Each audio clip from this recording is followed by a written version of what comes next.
Okay, guys, thank you for joining the Locked On monthly webinar. We're going to go through the first part of the webinar today, which is looking at the setup of your Locked On account. Now, with your Locked On account, depending on whether you're admin or you're a normal user, will depend on what menus you see here at the top right. I'm an actual admin, so I'll have things accessed like the office setting and accounts and billing. If you're a normal sales agent, you'll probably just see the My Details, Lock Session, and Log Off. Let's just look at some of the details in the My Details section because everyone has this. So inside the My Details is where we merge a lot of data into emails, SMSs, and letters. So you've got to make sure this is all set up correctly. You should have your position, your email address as work, which should be selected as primary using the mark as primary option. And you can put in all of your different phone numbers here. So you've got quite a few different labels. You don't need to be using them all. The main ones are your mobile and your work. And your mobile should always be marked as primary. To add more, you can hit the add option. To remove, you can hit the remove option. And you see that throughout the system. Now with your social accounts, that's where you can add your social accounts by selecting what social outlet that is, putting in the URL. We will use this a bit later on in some of our email marketing when we start putting social links on those that we're sending out.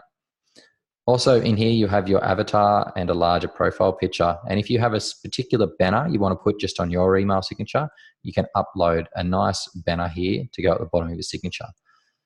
Now, once you have all the My Details set up, that will generate your signature. So the signature here for this, for my purpose of Locked On, it's pulling in the office banner or the office logo because I don't have a preset banner, but it's merged in all of my details that I have. You have a little bit of customization here. You can turn what things on, what things off by using the toggles. And once you're finished, you can hit the save option. You also have this image layout option, which allows you to have a photo next to your text as well. Okay, now in the integrations area, we'll move away from that. You can set up SMS. Now this is setting up SMS for you as an agent, which means you pay your own bills. If it's an office, yours will be set up in the engine integrations area that the admin will have access to. And that means you have one message account for the whole of Locked On users and you will pay one bill. So there's two ways you can do it. Office pays for everyone or each agent pays for their own. If we go back to the My Details and we look at the integrations, in the integrations area, if each agent's paying for their own, you need to set up your MessageNet details there by hitting configure, sign up, and you'll be asked to put in your username and password and your mobile number, and then your SMS will be activated. Now, every user in the settings underneath My Details will have different ways they can control some unique things about their account. If you're using the vendor reports or portals that we'll show you later, it's a good idea to turn this on because every time your vendor logs in, you will get an email alert sent across to you saying your vendor is now online checking the portal. The disable initial inquiry filter is used that if you want to go into your inquiries on the left where all your domain and REA leads are, it will automatically apply a filter just to show you yours. Now, if you want to see leads for all the office, we can clear that and it will show more, but you have to do that manually. If you want that just to happen all the time, that's where in the My Details, in the settings, you can disable that filter, which just shows you yours and it will show you the whole office. Now in the property view, you can pick how you want your properties to show and what you want to load when you click properties, whether it's rentals or listings. So mine's a card view with listings. If I click on the properties, you can see it's a card view and that's defaulting to my listings. Here's another different layouts that you can see. So we can see detailed or we can see a table view. So there's a few different ones there that you can default to how you want them to look. And here we'll go back to the tile. That's the one that I've got set up, the card view on mine. Okay, so looking at the My Details area, as an admin in your office settings, you don't really need to do too much here. It's all set up really when you start Locked On, but check your address. If your URL changes, you can add in your phone work number here for the office, which would be good. So you want to have your website, your phone number, and your socials for your company. Check your address at the top. In the settings is where you can control how your Locked On account works. Now, generally, we will set this up for you based on our discussions with you and how you want your office to work. But sometimes you may say, we want to change this or we want agents to be able to see this, etc. That's when we'll play around with your settings. Now, to be safe, it's generally best that you don't sort of go in here and change anything. We have all the settings pretty much set up to how your office will need it. If you start contacting us saying we want it to work like this or to work like that, we can change these for you. But have a look around there. You're not really going to break anything. They're all pretty self-explanatory. but it will make your locked on account different to other people's if you start playing with the settings in here. Now, the other important one is the theme.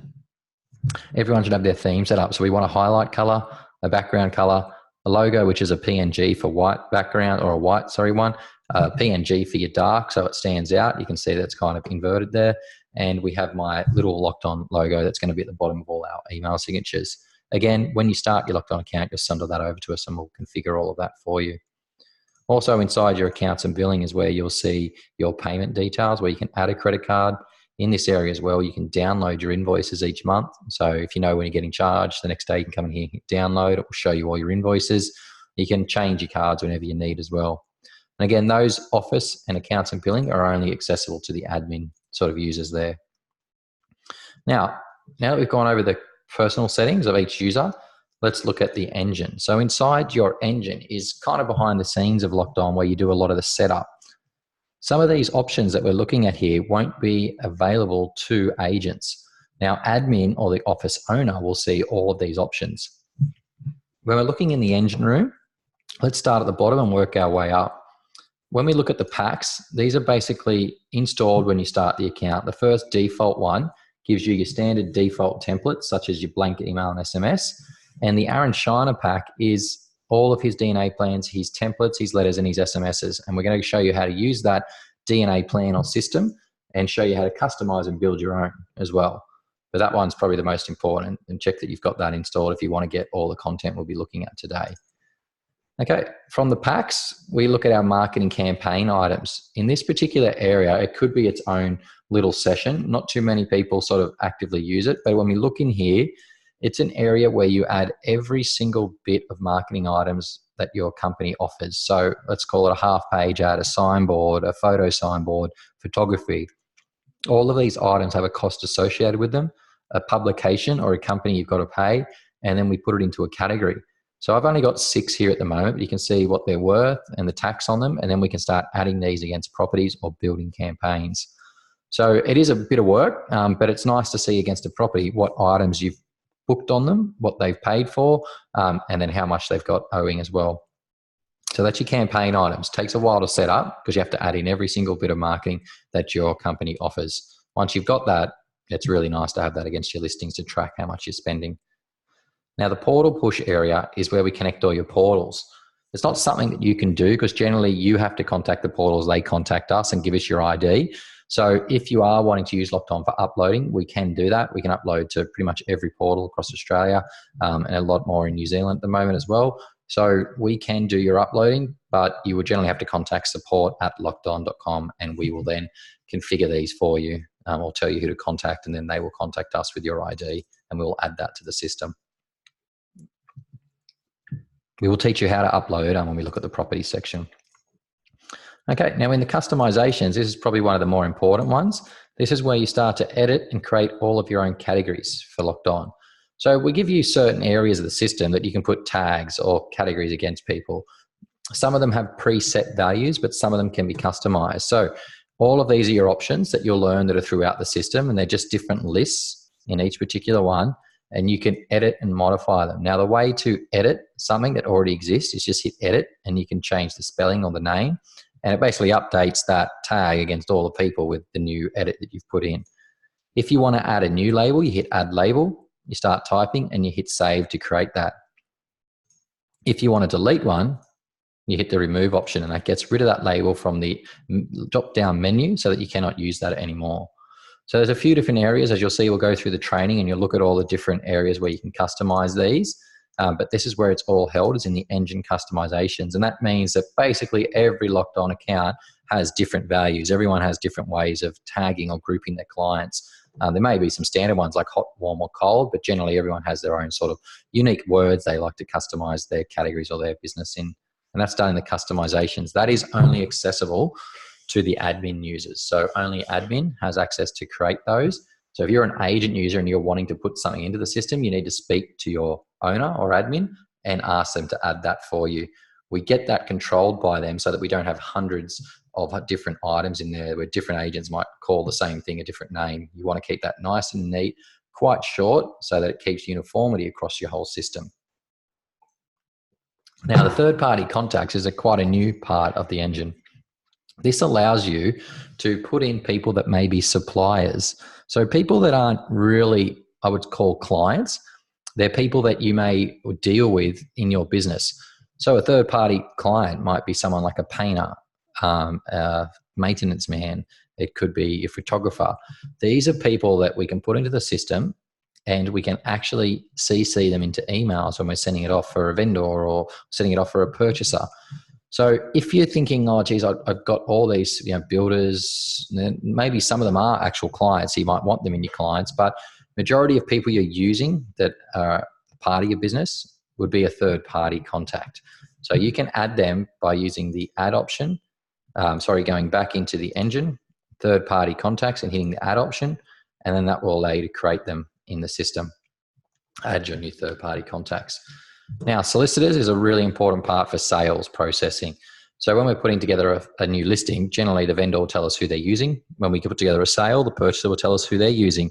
In the solicitors area, we work this by having your solicitor firms. So you have the firm or the company, and inside that firm or company, you have the people you are dealing with. So to start off with, when you're going to actions, add a new solicitor, it will ask you to put in the first person, the contact name, and then the company information, and it creates the company and the first person under that. So back in the engine in the solicitors, if we look at, I think it's Glenmore, I've got two. I've got Danielle and I've got a test one. So there's actually two people inside this firm that we work with. Now, when you meet someone else in that firm, there might be 4 or 5 different conveyancers in there. You can hit add and you can put a new person in, and you're basically putting their name, their personal email and their phone numbers. And that means that we can link them to the sale that the purchaser or vendor is having, and we're communicating with this person inside the firm. So that's just important to remember, is that in the engine solicitors, you see a list of the firms or conveyancing companies, and inside that are all the different people that you deal with. So before you go adding one, you might want to say, okay, do I already have Pearson in here? You can see, yep, they're already in there. I'm dealing with Joe Bloggs in there. So I want to see Joe Bloggs isn't added. Let's add him. Let's put in his work number, his mobile, his email, and we'll show you how that links to your properties later on. Okay, integrations are all the things that we connect to. So MessageNet is used for your SMS. We mentioned this before.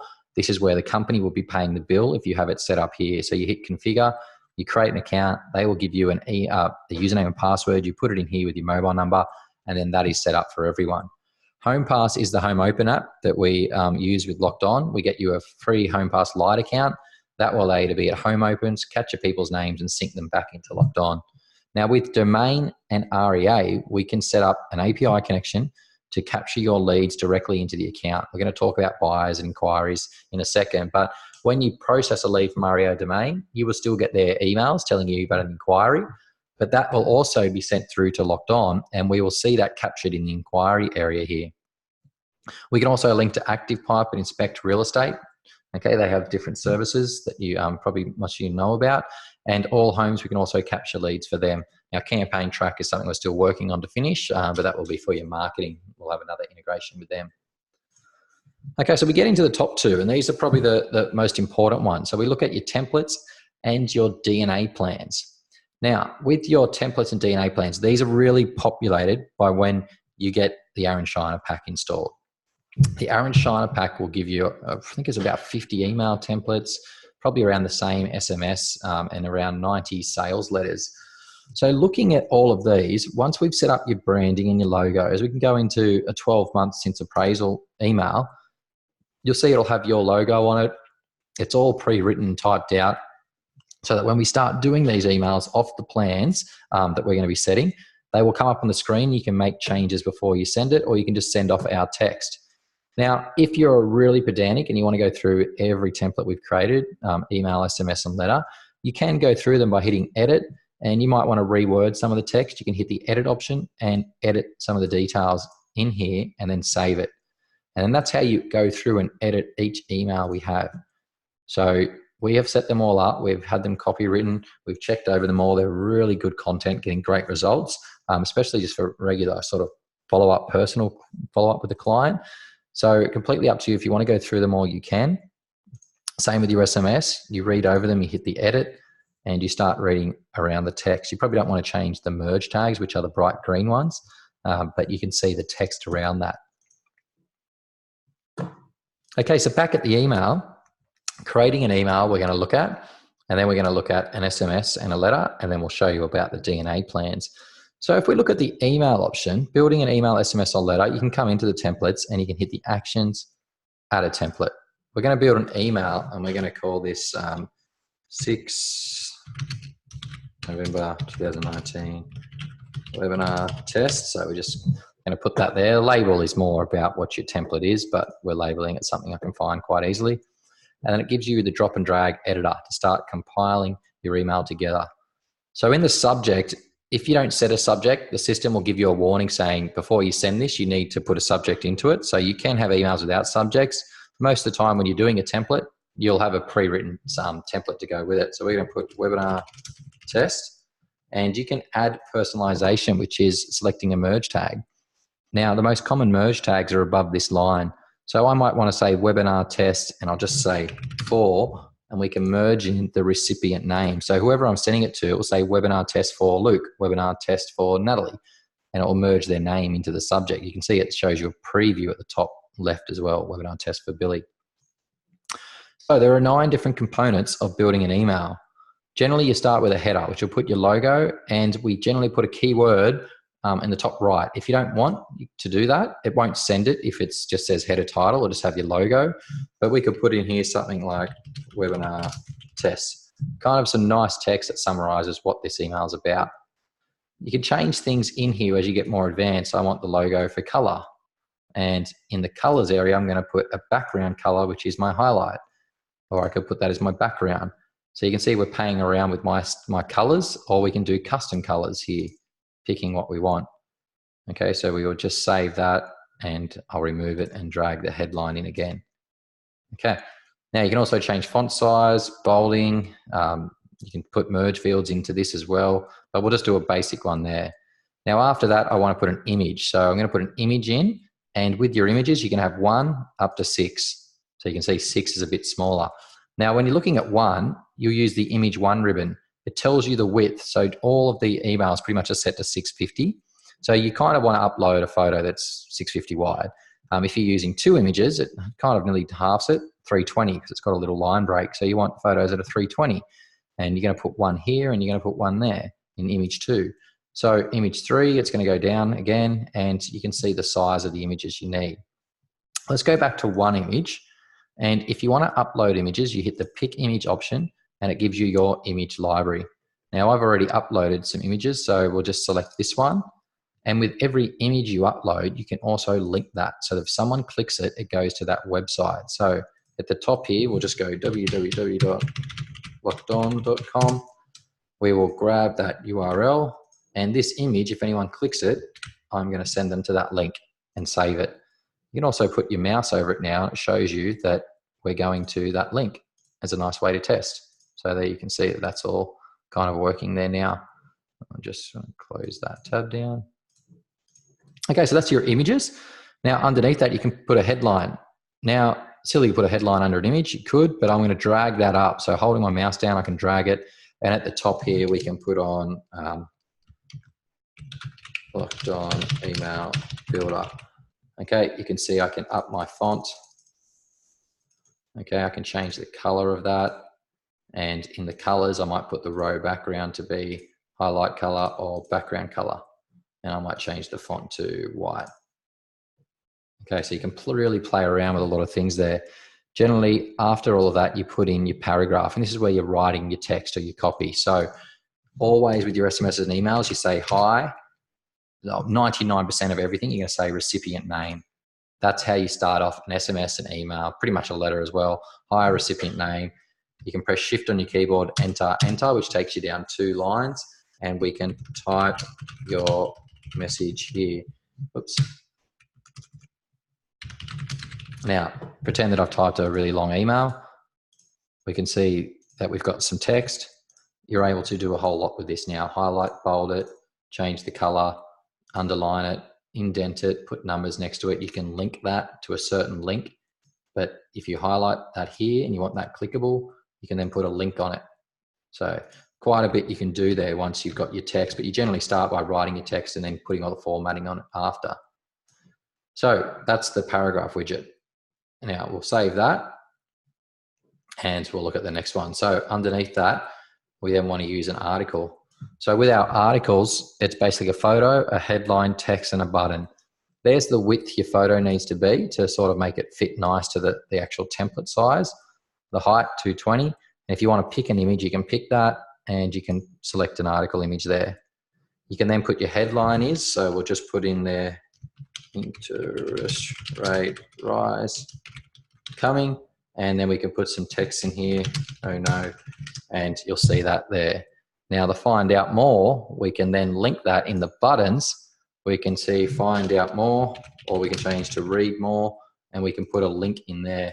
I don't think, see, yeah, there's my link for Locked On. So that will then go to that particular section there. We could change the button color as well, or select a custom one.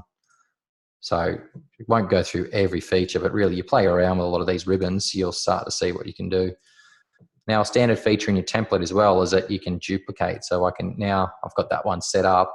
I know that I want it to look the same. I just got to change my image, heading and text.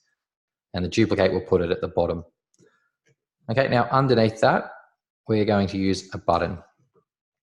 Now the buttons can be 1, 2, or 3, depending on what you want to do. So I could have 2 buttons. The first one is going to be website. You generally have buttons at the bottom of your email. And we can put a link to my website there. And button 2, we might say Facebook. And we would put a link to our Facebook page. I don't have that link, but you would put it there. And in the colors, you can generally just make the row background white. It will send white, but it looks more visual for when you're editing it. And we can save that. So we now start to get into the property ones. Now the property, there's one last one, which is really basic. It's called a spacer. All a spacer does is allows you to put a color between different areas. So I might want to put my highlight color between there and there. And I want that to be 10 pixels. Now, if I have that in there, I'm going to save it and I'm going to duplicate it because I actually now want to put it there as well. And I'll duplicate it again. And we'll see that, and I want to move it up there. So spaces look good to break up your actual email content as well, but we can then get rid of those. I'll keep one there. So at the bottom, we'll look at the 2 property ones. A feature property will grab a property that's one of your listings and suck in the main photo, second and third photo, all the details and the listing agents. So it's a nice way of displaying one property. If you want a list of properties, you use the property card. Now the property card will default to showing you the for sale layout, and it will grab your properties that are for sale. But we have a few different layouts. So say you wanted to show all your properties that you just sold.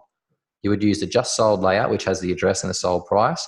And when it says get me these properties, you basically specify you want all properties exchanged last 30 days, or you want all properties exchanged or sold in the last 90 days. And that will automatically grab all my sales in the last 90 days and put them in here as a just sold. And I can change the header to just sold last 90 days. Whatever heading you want, you can put there. And you have a few different things to change, like your headline color. You can put this to the left, to the right. So plenty of things you can play around with. Bold, normal. So changing colors. You got open times. You can change the colors for display options, show under offer, short summary, full summary. Quite a few things as you get more advanced, but the basics is just drop and drag in them in and using your sort of defaults. So I'll just put my for sale properties below there and save that. Now there's nothing stopping you from saying I want my for sale, and then below that I want to put my properties that are for rent, and the properties that I'm going to grab there they're all properties for rent. So I'll have my list of for sales and my list of my rentals, and then below that I want to put my sold. So we'll put one more in there, which will merge in all my sold properties, and we'll put that as just sold, and the properties we'll put exchanged in the last 30 days. So that's kind of it, newsletter content. You've got every single part of our email builder, different colors, your logos, and we've built a pretty detailed email there. We're going to look at how we use that in a second. So that doesn't look that nice there, but once you really start getting into your colors, your styles, laying things out all correctly, you'll get some really, really unique looking ones. All right, so if we look at the SMS section, the same thing applies. We just hit actions, add template. We're going to call this 6 November SMS. Oops, wrong button. And we'll select SMS. Now in the updating templates, we can say, hi, recipient name, and then we write our text. Type your text here, and you can sign that off with, remember these merge tags at the top. We're going to do sender display name, so the agent sending it, and we're going to put in the office. I think it's company or office company name. Okay, so hi Billy, your custom text, and it's just a pretty simple message. Hi to their name, custom message, and signing it off with your name, who's sending it, and the office. Now with your letters, if you want to build custom letters, you contact the support team, ask them for our templates. We give you the MS Word file templates. You then basically put your text or your copy into that, however you want in Microsoft Word. When you've then saved that on your computer, you want to put it to Locked On. You go Actions, Add Template, you select letter, and you give it a name. Okay, we'll just do 6 November in the letters, and you would choose the template file off your computer, which I'll have it in here as mail merge files, V2, and here's our template. And we're just going to upload that and then hit add. So now that's added in. So you would customize your own letters. We give you the templates with all the merge codes on them. You then save it and upload it. Now you've got your own custom letter in there. And all of our letters can be downloaded and edited too. So there's the 3 sort of main areas of template creation. And once you get really good at your template creation, you can then start to build your DNA plans. Now, we won't go right into building a DNA plan now, but here's the rule of thumb. If you want to build a DNA plan, write it down on paper first. So all the steps in order, what happens, first letter, first email, first SMS, when are you calling them, etc. Once you have it written on paper, you then highlight the things that are templates. So you look at your plan and go, okay, and this whole plan, there's 50 actions. 20 of them are actually emails, SMSs, or letters. I need to build them first. So you need to build all your emails, build your SMSs, and build your letters. Once you have all that done, creating the template is really easy. Let's look at an appraisal one. So the follow-up appraisal plan that comes with your system has a whole series of actions in it. We're going to go over some of the more important features here. With all of Aaron Shiner's plans, there's emails and SMSs throughout them all. Every email and SMS you can turn on to be automated, which means you will never have to worry about sending them again. This isn't turned on by default. It's something that you turn on if you are comfortable with our templates. So once this plan comes up on the screen, we can look at the emails and SMSs inside it and teach you how to turn on automation. The first one is an SMS. If you hit the edit on that in the template, you can see there's this little button here, automate, which means this SMS will send straight away after we've done the appraisal and we set this plan. It's a thank you SMS. We can look at the next template, which is an email testimonial videos. This is going automatically straight away after we set it. So that little automated button for all of your plans inside of Locked On, all of your SMSs and emails will be turned off.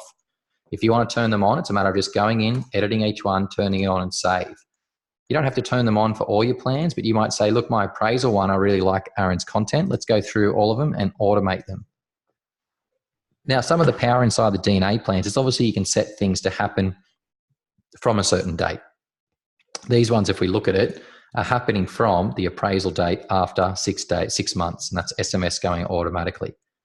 Now, if we look at this, we have conditionals as well. So a conditional is basically saying, select a rule. So does my vendor have an email or a mobile? This one is vendor has email. If they do have an email, then tell me to send an email, which we can automate. Okay, if they don't have an email, then tell me to send a letter to them, which I have to print and post. So some cool conditional rules. Also, vendor has valid mobile. You would schedule an SMS. If they don't, then you're going to do a letter. Okay, we also have these really cool ones at the bottom, which are called repeat.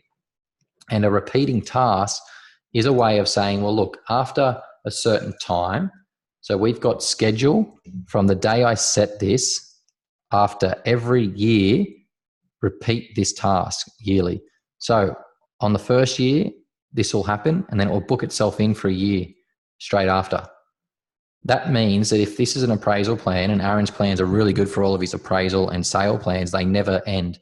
So it means that if you do an appraisal today, in a year, they will get an SMS saying, did you know it's been 1 year since we appraised your home?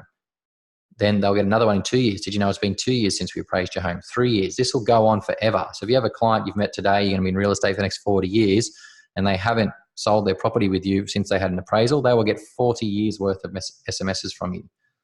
So it's been 40 years since we appraised your home.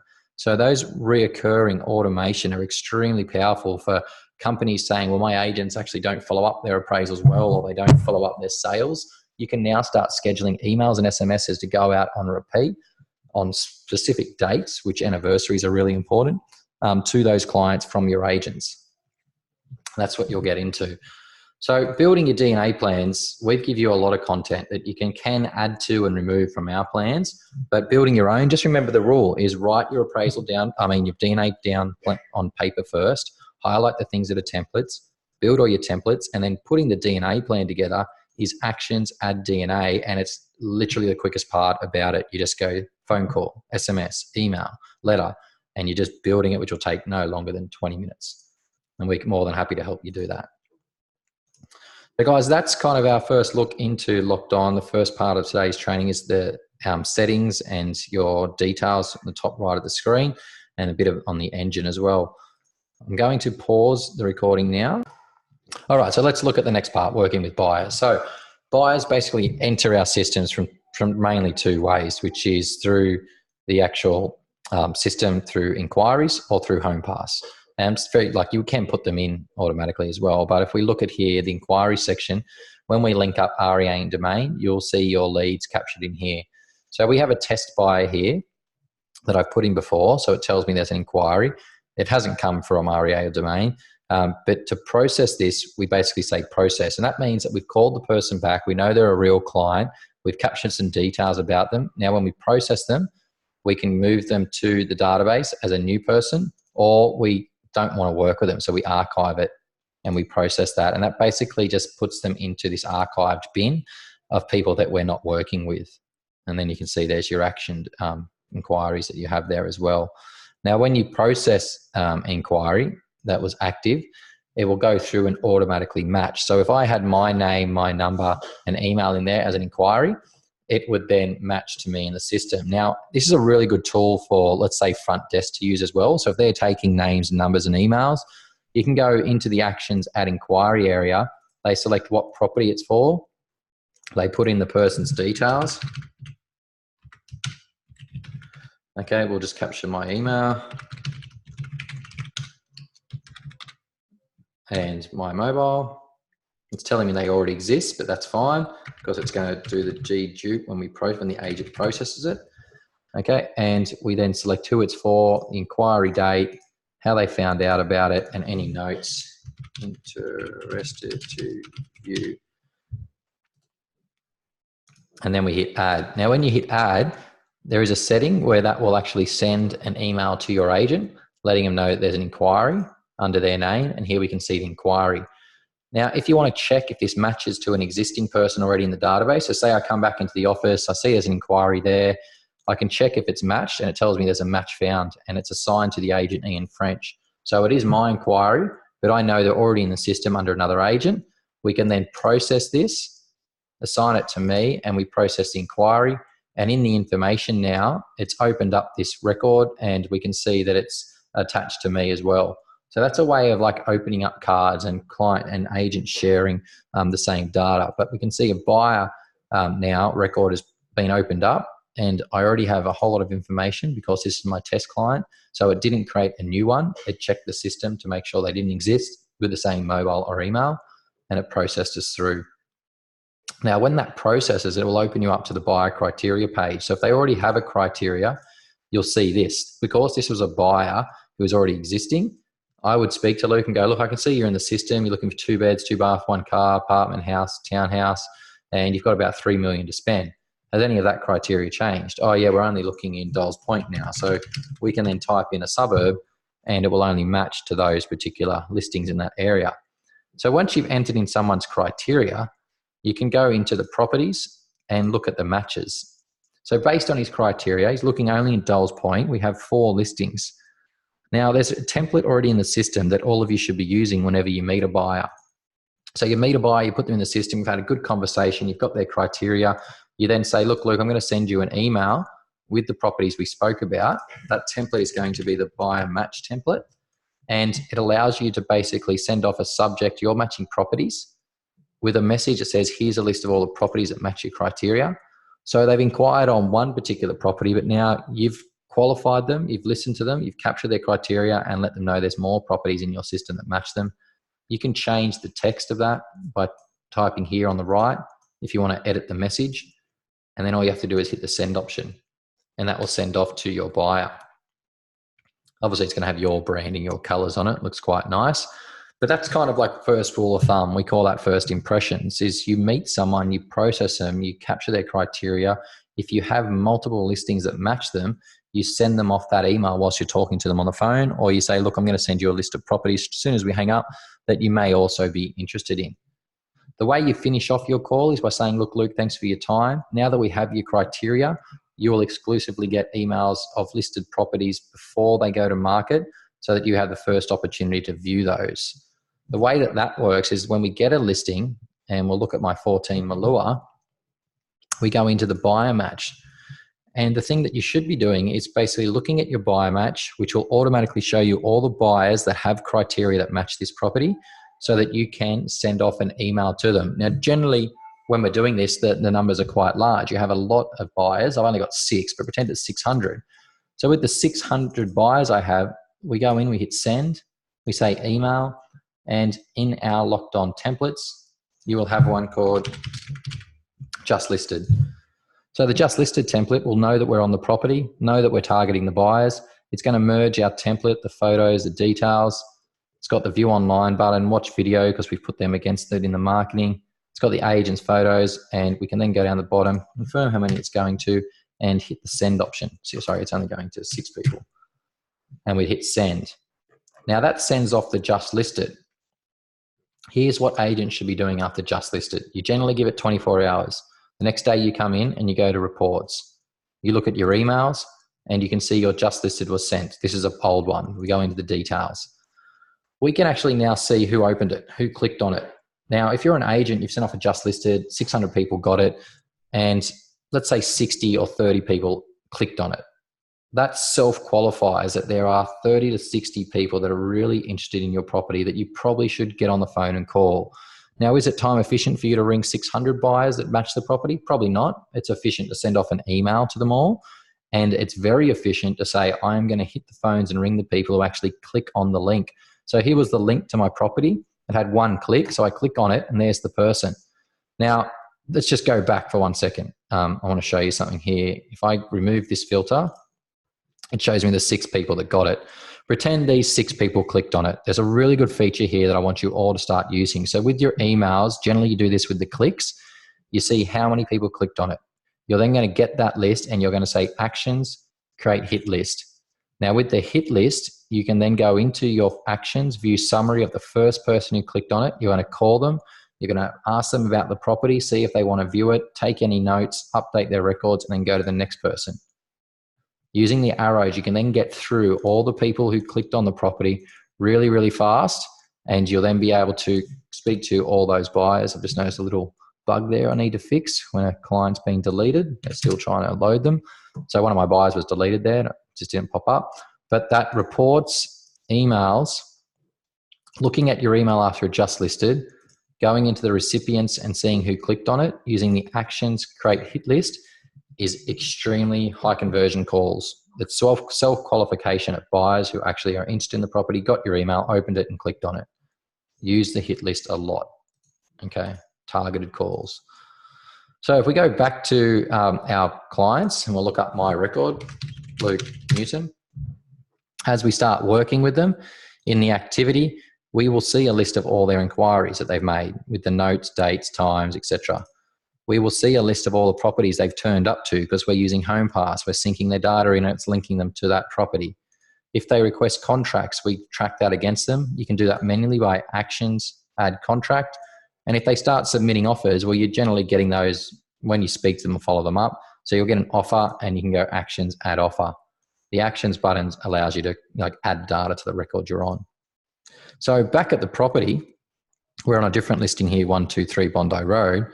In the activity section, you have a list of every inquiry on this property, every inspection, every contract, every offer. How do you use this to your advantage? Well, throughout a campaign, all of these people are probably your highest priority to be speaking to. So we've had a really good campaign. The price is being reduced. Who do we want to contact? We want to contact everyone who's had an inquiry, inspection, contract, or offer on it. How do we do that? We simply go to the activity tab. We can load any one of them and use the send option, SMS or email or letter. When you're dealing with targeted people, like a specific group against a property, it's always best to use SMS. It's super fast, really high open rates. So we're going to go send SMS. At the moment, it's only going to my inquiries, but I can tick for my inspections, tick for my contracts, tick for my offers. We're then going to use a template, and we select the template, and we're going to do price reduction. We're going to update the preview just to see what it looks like, but it's merging in the text. Okay, 123 Bondi Road has now been reduced. New price is offers over $870. The owner has told us to sell. We're presenting all offers tonight. We then scroll down, confirm it's going to 9 people, and we hit send.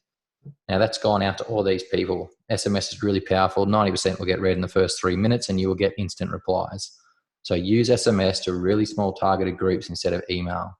Email is a pretty bad open rate when you start to think about your percentages that you get when you look at your reports. 30% is considered good. So that just gives you an indication of how poor sort of email is when you start to think, let's email these people instead of SMS. You'll know when to use SMS and when to spend the money on it.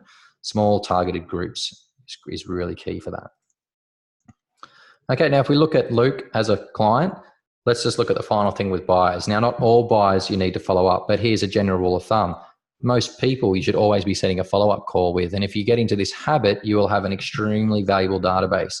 So with Luke, whether he's hot, warm or cold, you as an agent will gauge how often you need to communicate with them. Just remember this, if you're doing things right, like sending just listed, sending open home lists, doing just sold communication through properties they've inquired on, buyer match alerts, your buyer will get a lot of contact from you and your agency. So that's kind of the bulk stuff. When you qualify someone, you might say, well, this person's warm, they're hot, they're cold. And basically what that's saying is how often should I be in contact with them? Now, for a hot buyer, we might have a rule that I want to speak to them every week. So someone that's told me they're financed, ready to go, they're going to buy an investment property, they need to buy it soon, I'm going to make sure I keep in contact with them. And to do that, I find my buyer record, I go actions, and I create a task. So I'm going to do a phone call, and we can complete that next the 13th, so weekly. It asks me how often do I want to repeat this task. If it's 0, it means it's only going to do it once. I actually want to repeat this every 1 week, not forever, but for 8 weeks. So for 2 months, I'm going to follow up a hot buyer weekly. So we're going to call this weekly hot buyer call. And we add that task. Now, if it was a cold buyer, I might have said 1 month, and I'll call them 6 times. So for 6 months, I'm going to call them once a month. If it's a really cold person, I might just call them once a year, and you can make that last forever. But the reoccurring in your task is extremely powerful, because we can now see in my tasks, I have this phone call that will repeat every week 7 times. And if I go into my tasks and I look at next week, we can see, oh, there's my phone call for my buyer, hot buyer call. I hit the complete option, and I can see my client's details. I can see what tags are in. I can see all their past notes. I can see the current note and write some notes here. Did not answer. We'll speak to next week. And we can then complete that. Now, as soon as I complete that call, if we go back to my record, Luke Newton, the system will basically scan the database every minute or so, see what tasks have been completed that are repeating, and then it books in the next one. And that one's actually due on the 7th of November. So that's going to now go down to 7 times instead of 8. So I've got another 7 times of speaking to them. No, sorry, that's the one there that we want. It's due on the 12th of November. So I've got a few in here, but you can basically see how a repeating task works. So the rule of thumb is if you have a good repeating task against a buyer, you'll never lose contact with them. And it's basically up to you to gauge whether they're hot, warm, or cold, and how frequent that communication is going to be. Now, if they tell you to stop ringing them, you just go in here, you hit delete, and that kills all the repeating calls against that person for that particular task. Okay, so what we'll do is we'll just pause the session. Okay, so with our properties, this is where we make all the money in real estate. And it becomes a lot easier when you have really good systems and follow-up plans that give you tasks to do each day. there's no secret that really the backbone of any good CRM will be who it's telling you to communicate with and how you're doing that. What we're trying to get you to is a point where you turn on Locked On every day, you look at your tasks, and it tells you you've got anywhere between 25 to 30 things to do to connect to warm to hot clients. You start adding that up with you're doing 6 days a week, you're doing 25 to 30 connections over a year, you're making thousands of contact points with people in your database. Now, it doesn't take long to get to that.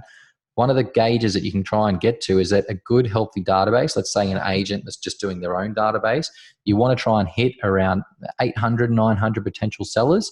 When you're getting to that point and they're people that you've appraised, that you've met, that you've sold to, and you're setting them on anniversary potential appraisal plans, you start to easily hit those 20, 25 connections a day. Okay, and I can guarantee it, if you are doing 20 to 25 connections a day and it takes you sort of 2 years to get there, your business will easily go up, easily. The percentages will be massive on that. So it's all about contact points, having great customer service. People will remember you for that, and our plans and systems will allow you to do it. So one of the main buttons you need to gauge on your main screen is your database, is the potential sellers. You want to see that growing all the time, meeting new leads, doing new appraisals. You get that by prospecting and doing other marketing initiatives, but you want to be putting them all into your database. When I click on my potential sellers, you can see a list of them all here. I'm pretty sure I am a potential seller, so we'll look for my record again. There I am. Now, the way we define a potential seller is by going into their information area, and we look at this button here. That turns them on as a potential seller. And the definition of that is that you know them, they know you, they own a property in your area, and we save that. Now, when you put a potential seller into the system, in the properties area, under the vendors, it will show you the properties you know they own. So I've actually linked 8 Skinners to Luke. I know he owns that, and 17 Malua.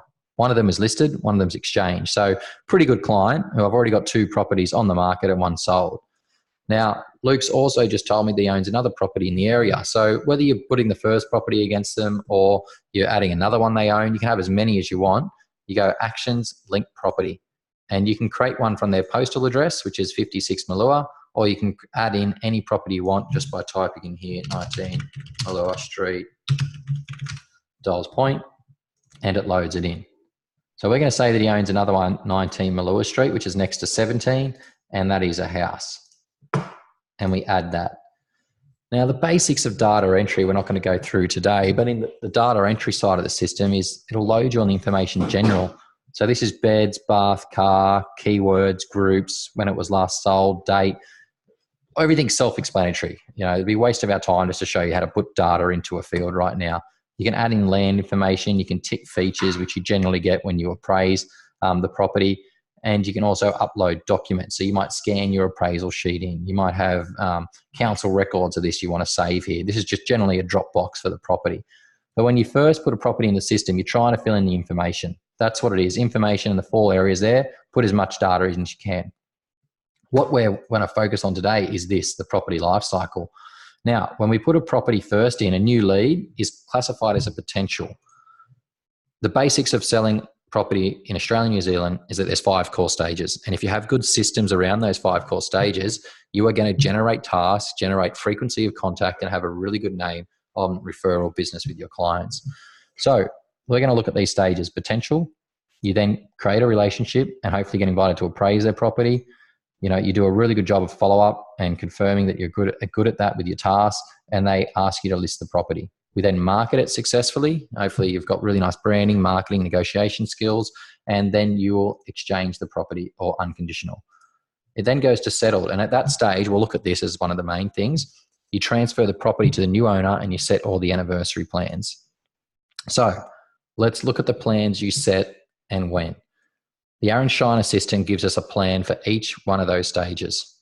So if my property is a potential, I've just met a new lead. I've met Luke Newton, got his property address. We're now put his property against him. We're going to add a plan. So that plan that we're going to set is by going into the actions on the property, apply DNA, and here's a list of all the DNA plans in number order. Just to make it even easier, you follow the logical sequence of numbers as you're going through the life cycle. Now, the number 1 potential appraisal plan. We choose that. We start it from today. We hit apply. This now sets a whole lot of pre-written emails, SMSs, templates for you to build a relationship with your client. Now, I don't have any automated in this plan, but if my first SMS was automated, it would have sent that straight away. But because it's not automated, it's going to appear in my tasks. Now, anything that's not automated, you just need to hit the complete option. It will then open up the SMS. You can hit update preview and you'll see that on the screen. You can then change any text you want by just clearing, retyping, editing, hit update preview, and you'll see that. Because not all the templates you probably want the same, but here's what you need to understand. Automation is you are happy with your templates no matter what the situation is, it's going to send. And there will be a small percentage that you probably shouldn't even worry about that will go, why did you send me that? But it's better than saying, why did you send me that, or complaining, than you never hearing from them. So automation is by far a lot better than having to go through and do these yourself. And you've just got to trust in the system and the process that, good communication follow-up will show and present itself as more valuable than getting one or two SMSs they shouldn't have. So we complete a task as well here. It's just get my office intro pack ready and we can just hit complete. So as I'm completing these and sending them off, it's ticking them off against the property, which I can go to from here. And in the tasks area, we're able to see what's due next and what has been completed. And in the summary, we have a full log of everything that's been done. That's step one, potential. Step two, the appraisal, is in the life cycle appraisal. You set the appointment. Let's say we saw them at 9 a.m. today. It took 1 hour. We can set that appointment. You then put in your price, their price, commission rate. Again, we're not going through filling in fields here, but it's important that you have a date. So with the date, you've now got a potential plan against them. You've done an appraisal. You're going to update the status from potential to appraised and save that. And that updates this little appraised area here. Here's one really important rule. Before you set a plan, check your tasks to make sure there's no plan there that's no longer needed. So I've got a potential appraisal plan when I've already done the appraisal. So this isn't relevant anymore. So I'm going to filter to that plan that's not relevant. I'm going to select all the tasks that are still due to be completed, and I'm going to delete them all. That gets rid of any irrelevant follow-up. So now I'm ready to set my appraisal plan. So we go actions, apply DNA, and after every appraisal, you should be setting the number 2 plan and applying that. Now with this plan, this does have automation. So what we'll see here, it may actually send them straight away. We might not see it, but in the task, you'll see an SMS and an email. So SMS, email to be sent straight away in a few seconds or a few seconds ago. And if we look at the completed area, we might need to refresh that. If I got my phone on airplane mode, so we won't hear the beep, but it will send off. The SMS is already gone, so that's in the completed area now. So straight after appraisal SMS, and then this email. And if we look at my inbox, you're matching properties, you have a new inquiry. Okay, let's just go back into this and refresh. Yep, there we go. There's the Luke Newton, what my clients have to say, testimonial. Now I don't have my testimonials in there, but it's got a space for them. But that's automation. Email went straight away, SMS is on my phone. That will happen whether this task in 6 months, which is here as well, this SMS at 6 months is going to send automatically. And basically it sends at the date and time that we've set the plan from the appraisal. So we'll look at this automation one, which is the SMS 6 months. We'll just hit edit. That's going to send at the 6th of the 5th, 2020 at 10:30 a.m. That will send off to my client. Okay, then all the emails in this plan and SMSs can be automated. When we get to the end of this, it's got the reoccurring, which means that it's never going to end and you're never going to lose contact with an appraisal. If I had automation on my SMS reoccurring, it would say this message every year to my vendor, and it won't really work now, but it will say it's been property appraisals a year ago, which is a merge tag, calculates it. 0 years, or let's pretend it's been 10 years since I appraised your home, how time flies. As part of my service, I reappraise properties on a regular basis. If you want to know the new value of your property, just reply to this message and I can give you an update. That's going out to your client every year until they decide to list their property with you or tell you to go away. Really, really powerful stuff with that automation.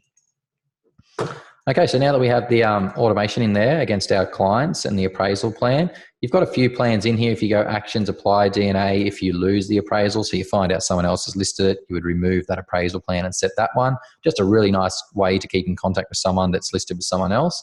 And then we move on to the listing process. So in the listing process, we update the status to listed, pretending that you've won the listing. You would fill in the life cycle listing tab. All of this information would be entered in. We'll put that we listed it today, listing agent. I'll put in there Andrew. I won't fill in anything else, just the main things it needs. And if we're setting any listing plans, we first of all check what plan we have here, which is an appraisal follow-up. And we don't need that plan anymore, so we can remove that by filtering it. Using the select all option, and then we can delete those tasks. So now that we're ready to list the property, we've changed the status to listed. We fill in all the listing information from the agency agreement. We then do actions, apply DNA, and we set the awaiting contracts plan. That's the very first one. And whether it's called awaiting contracts or not, it's the new listing plan. It's just a checklist to get a property ready to go to market. So everyone can use that. It's your things to do once you've signed an agreement, and that gets set against the property, and generally only lasts sort of 1 to 2 weeks of things to do. Now, when you actually get the property, all the photos, the marketing, the details added in, which are in the marketing here, details, images. We'll go to one that's already set up, sorry, so you can have a look.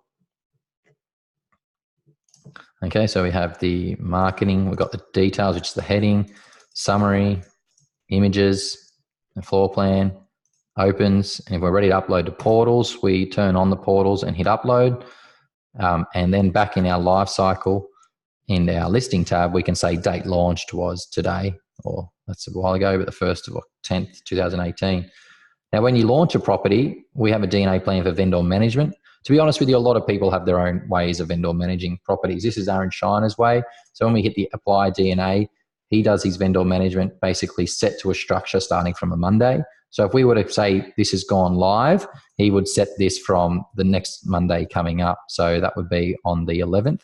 And then his plan would kick into gear from then to do vendor management. You know, so it's related to, it's going to happen on a Monday, a Wednesday, and a Friday, and there's certain events around that. If yours is different, you can definitely edit our plan, but a lot of agents just say, look, my vendors, I communicate with them daily. I give them vendor reports every week. Perfectly fine. That's just got some nice emails, SMSs, and regular contact points through it. Now, when the property sells, you'll update the status to exchanged. And at that particular point, you would then, in the lifecycle sales advice, fill in all the sales information, link your purchases, which I've got over here, and you would select your vendor and purchase solicitor. You probably have your vendor one already selected from when you listed it, sorry. So putting all that sales information together allows you to start setting plans against an exchange property, which I'm sure I have one in here. I'll just look for my exchanged properties. I think I've got one in there at the moment. So with the exchange properties, let's clear that.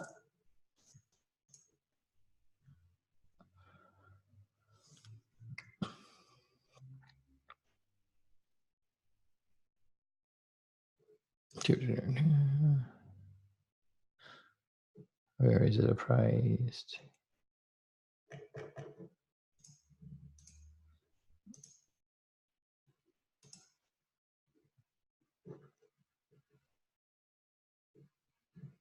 Okay, so there's my exchange property, 17 Malua. And with the exchange properties, we then have our purchaser, we have our vendor, and we can start setting the exchange plans against it. So when we're doing exchange, this is probably one of the only times you set 2 plans together, because we're going to have one for the vendor and one for the purchaser.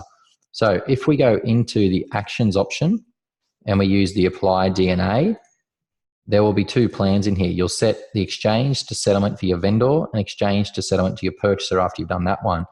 The basic difference is that we have a lot of items inside the vendor plan for the listing agent to complete, because that's their person they're dealing with. Now we have a lot of plans in the purchaser plan for the selling agent, and sometimes they can be different. If they're not, you still set both of them. Like the same agent will do all the tasks if they're not, but the selling agent will look after their purchaser, the listing agent will look after their vendor.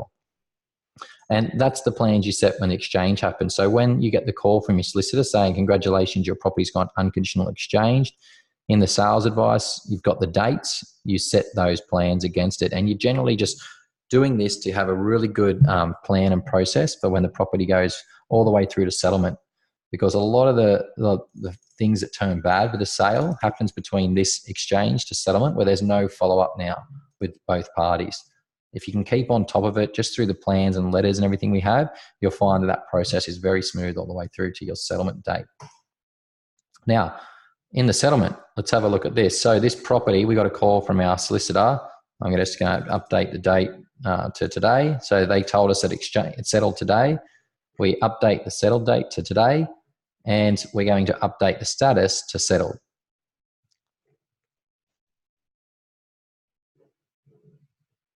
Now, when we update the status to settle, this basically means that we can now give the keys to the new owner and they can take ownership of this property. So we're going to learn how to transfer the property to them by using our transfer tool. So let's update the status to settled. And when a property is settled and the settled date is entered in, you'll see this button called transfer property. The transfer property just gives you a really nice workflow to say, let's move this property from the seller to the purchaser. Now, the first questions are for your seller. Do you want to remove any follow-up against the seller and start a new one? Generally, you always say yes. And the plan that we have to keep in contact with your vendor is a settled vendor DNA.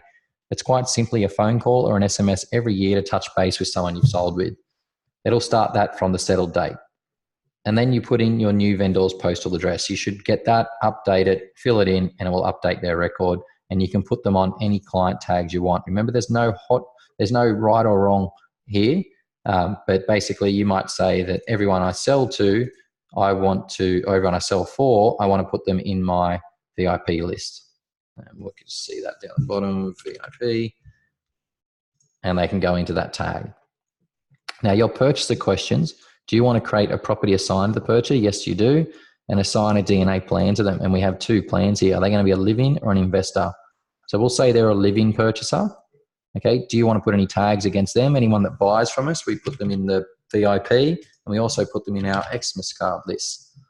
Will the purchaser remain as an active buyer? We can say no. And do you want to update their postal address to the purchase property address? We'll say yes. Now, when you hit the transfer, it's going to go through and do all these items for your seller, set the plan against them, and then it's going to do all these items by creating a new property, attaching the anniversary plan for your new person who owns that property or your new purchaser. Now, when this is finished, you get a congratulations, you've now successfully transferred the property. You can go to the new property, which is owned by George. The agent was Dave that sold it to him, so he's assigned to it. And in the task, we now have our anniversary plan that lasts forever with automation, sending emails and SMSs to George automatically all the time from Dave to build a great relationship with his new potential, who is a new owner of a property in the area. Now, if we look up the property address, which is 17 Malua, so we'll just clear this filter. We will say 17 Malua. I think there'll be 3, yeah, because one of them was the one I put in. But we can see that there is the settled record, which is important. So this is the settled one that we sold for Luke. And here we have the new one that was sold on the 6th of November that Dave purchased, and that has his anniversary plan on it. So please think of settled as like an old file that you put in a filing cabinet. This is just historical data of that property. This is the new one that is more important for the agent, David, to follow up and build a relationship with. Okay, guys, I'm going to pause the recording now. Okay, guys, we're going to be finishing up the webinar today. We've just sort of run out a bit of time, but this will be recorded and put back up on YouTube, so you can watch this over and over again. I want to thank you all for being here this month. We do this every first Wednesday of every month at 2 p.m. Eastern Standard Time. You can always register for as many as you want by hitting the register button in the training section there of Locked On. So if you get new staff or a new PA, you want them to get up to date with it all, just make sure they hit the register option. Again, thanks for your time, guys. If you have any questions from here on in, use the help option inside your account or email support@lockedon.com, and our team will get back to you ASAP. Have a great day and hopefully chat to you all in the next webinar. All the best.